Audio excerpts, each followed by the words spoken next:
तोच महिना, अगदी त्याच प्रकारचं बंड.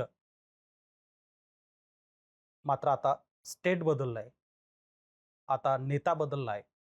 मात्र जे शिवसेनेमध्ये 20 जून 2022 मध्ये घडवलं गेलं होतं आणि हे घडवणारी भारतीय जनता पार्टी होती. त्याच भारतीय जनता पार्टीनं पुन्हा एकदा दुसरी शिवसेना घडवली आहे. म्हणजे दुसरी शिवसेना फोडली आहे आणि त्याच शिवसेनेतला किंबहुना त्याच पक्षातला एक नेता बाहेर काढून त्या नेत्याला त्या पक्षाचं नेतेपद दिलं. हे सगळं घडलंय पश्चिम बंगालमध्ये. त्या पश्चिम बंगालमध्ये काही दिवसापूर्वी झालेल्या निवडणुकीत 80 आमदार निवडून आले होते. त्या 80 पैकी 60 आमदाराचा गट वेगळा झालाय आणि नुसताच गट वेगळा झाला नाही, तर त्या गटाला तिथल्या विधानसभा अध्यक्षांनी परवानगी सुद्धा दिली.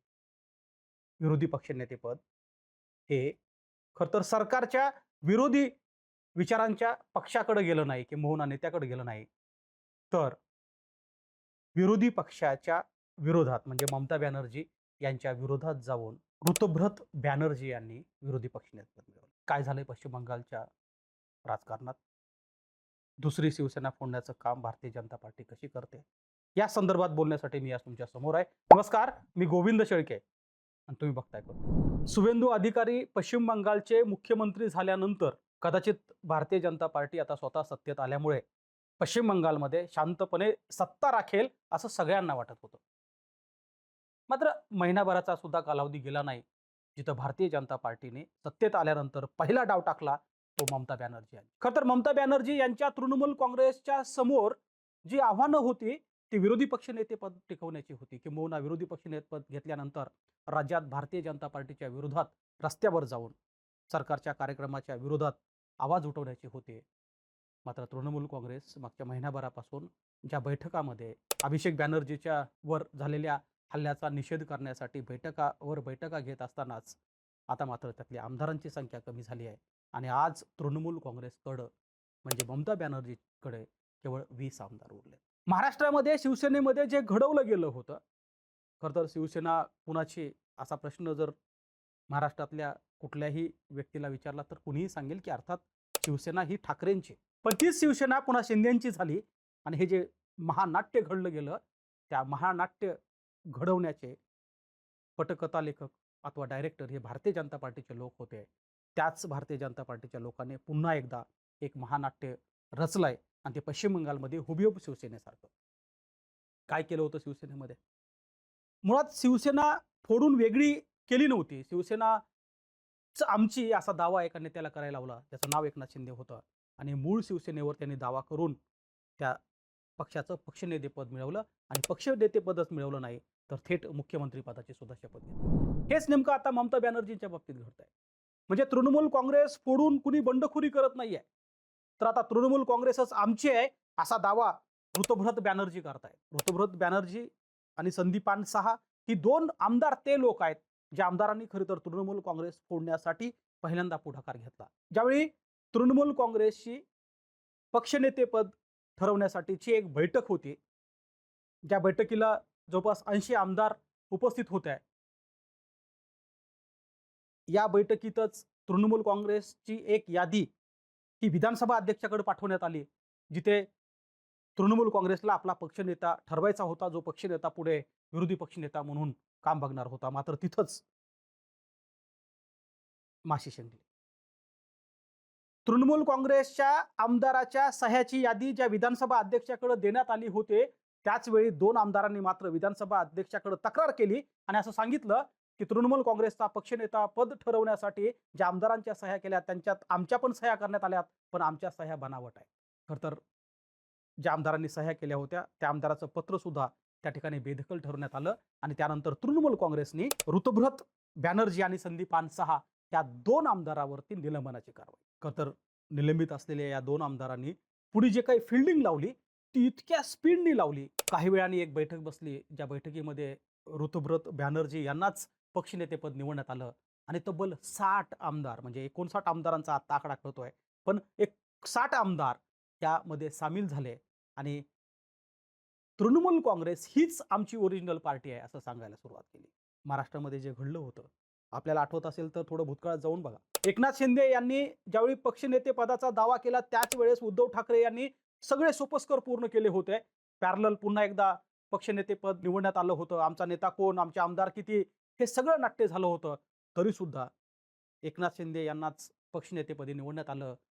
एकनाथ शिंदे यांचीच शिवसेना मान्य करण्यात आली. अगदी तसंच तृणमूल काँग्रेस कुणाची, तर आज ऋतुभ्रत बॅनर्जी यांची, असंच म्हणण्याची वेळ पश्चिम बंगालच्या सगळ्या लोकांवर. कारण विधानसभा अध्यक्षांनी केवळ ऋतुभ्रत बॅनर्जी यांना पक्षनेतेपदीच निवड केल्याचं घोषित नाही केलं, तर विरोधी पक्षनेतेपद सुद्धा त्यांना देण्यात आलं. एवढंच नाही, तर कोलकात्यामध्ये कोलकाता मंत्रालयाच्या विरोधी पक्षनेतेपदाचं जे दालन आहे, ते सुद्धा ऋतुभ्रत बॅनर्जी यांच्याकडेच सोपवण्यात आलं आणि सांगण्यात आलं की तृणमूल काँग्रेस ही आता ऋतुभ्रत बॅनर्जी. संदीपान साहा आणि ऋतुभ्रत बॅनर्जी या दोन नेत्यांनी तृणमूल काँग्रेस फोडली आणि आज 59 आमदार त्यांच्यासोबत आहे.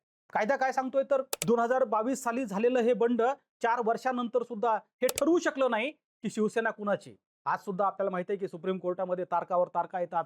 निवडणूक आयोगाने अनेक वेळा सुनावण्या घेतल्या, तरी सुद्धा शिवसेना आता एकनाथ शिंदेचीच हे कागदावरती सिद्ध झालं. तृणमूल काँग्रेसचंही हेच होणार आहे. तृणमूल काँग्रेस कुणाची, तर आता आपल्याला असंच म्हणता येईल की ऋतुभ्रत बॅनर्जी यांची. आणि भारतीय जनता पार्टीने हा सगळा खेळ केलाय, तो अर्थात केवळ विधानसभेसाठी नाही. विधानसभेमध्ये पश्चिम बंगालच्या तब्बल 200 पेक्षा जास्त जागा आज भारतीय जनता पार्टीकडे आहेत. बहुमतातलं त्यांचं सरकार आहे. पुढचे 5 वर्ष त्यांना हे सरकार पडण्यासंदर्भातली चिंता करायची गरज नव्हती. मात्र हे जे षडयंत्र रचलं गेलं आहे, ते षडयंत्र रचलं गेलं आहे केवळ लोकसभेच्या जागी. आपल्याला माहित आहे, केंद्रातलं एनडीए सरकार हे त्यांच्या मित्र पक्षावर विसंबून आहे. यावेळी भारतीय जनता पार्टीला स्पष्ट बहुमत केंद्रात मिळालं नव्हतं आणि म्हणूनच चंद्रबाबू नायडू असतील किंवा नितीश कुमार असतील, या समविचारी पक्षाची कुरघोडी घेऊन आज केंद्रातलं हे एनडीएचं सरकार उभं आहे.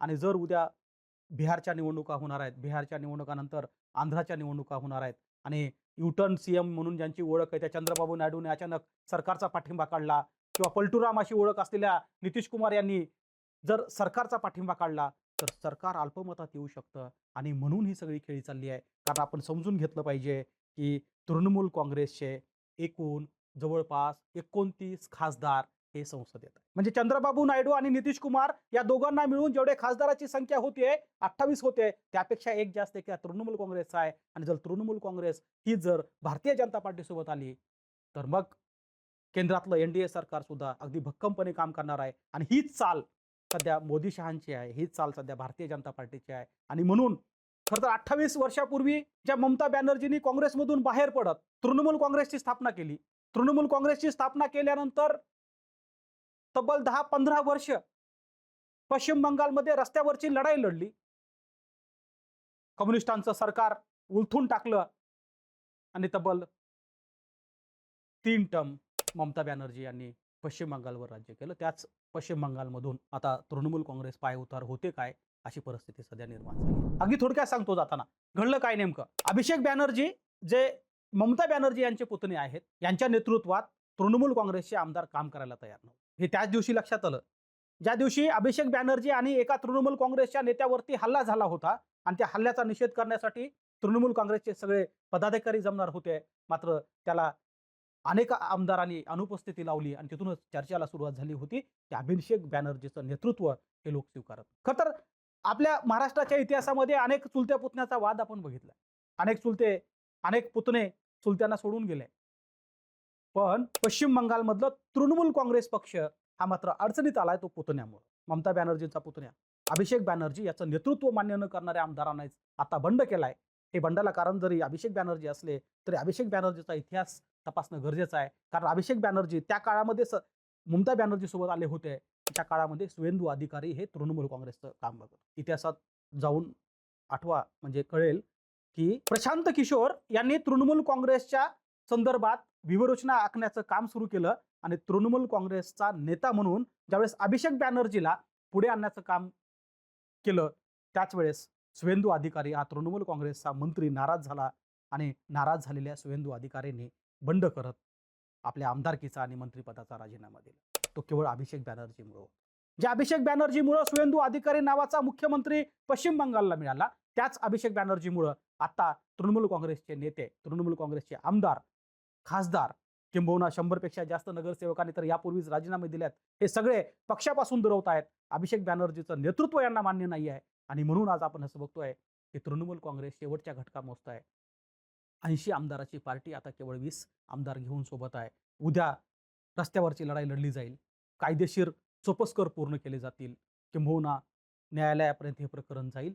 पण जे शिवसेनेचं झालं होतं तेच तृणमूल काँग्रेसचं होणार का अशी भीती आता राजकीय जाणकारांना वाटायला लागली. कारण शिवसेनेमध्ये सुद्धा हेच घडलं होतं जे आज तृणमूल काँग्रेसमध्ये घडलंय. आता उद्या पश्चिम बंगालच्या निवडणुका जरी 5 वर्षानंतर असल्या तरी तृणमूल काँग्रेस नेमकं पश्चिम बंगालमध्ये कसं काम करणार आहे? विरोधी पक्षनेतेपद जे चालून आलं होतं ममता बॅनर्जी यांच्याकडं, ते सुद्धा आता त्यांच्याकडे राहणार नाही आहे. त्यामुळे येणारा काळ ममता बॅनर्जीसाठी नक्कीच चांगला नाही आहे. तृणमूल काँग्रेससाठी चांगला नाही आहे. अभिषेक बॅनर्जी पुतण्यामुळं एक पक्ष कसा लयास जातो की काय अशी परिस्थिती निर्माण झाली आहे आणि हे काम केलंय पुन्हा एकदा भारतीय जनता